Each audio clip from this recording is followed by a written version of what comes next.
Hello అందరికీ, ఈరోజు నేను ఇంట్లో పన్నీర్ మసాలా ట్రై చేశాను. చాలా బాగా వచ్చింది టేస్ట్. మా ఇంట్లో ఎప్పుడు నేను ట్రై చేయలేదు. బయట రెస్టారెంట్లో కానీ పెళ్ళిళ్ళు కానీ అక్కడ తినడమే కానీ ఇంట్లో ఎప్పుడు చేసుకోలేదన్నమాట. సో ఈరోజు ట్రై చేద్దామని అయితే తీసుకొచ్చాను. టేస్ట్ అయితే బాగానే వచ్చింది. నాకు ఎవ్వరూ నేర్పించలేదు. ఇది నేను యూట్యూబ్లో చూసే నేర్చుకున్నాను. చాలా వరకు నాకు రాని వంటలన్నీ యూట్యూబ్లో చూసే నేర్చుకుంటాను. సో నేను పన్నీర్ మసాలా చేశాను, చాలా బాగుంది.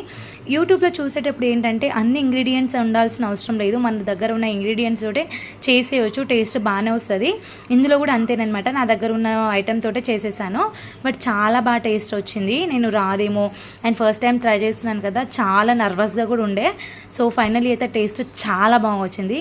అసలు ఆ కర్రీ చేస్తుంటే వస్తుంది కదా స్మెల్, మసాలా స్మెల్, అబ్బా గుమగుమలా ఆడిపోతుంది. అప్పుడు అర్థమైంది డెఫినెట్లీ ఇంట్లో ఎప్పుడైనా చేసుకొని తినవచ్చు అనేసి. సో మా వారు వచ్చినప్పుడు చూపించాను, చాలా బాగుంది అండ్ చాలా బాగా చేసావని కూడా చెప్పారనమాట. మీరు కూడా ఇలాంటి కాంప్లిమెంట్ చేసుకోవాలంటే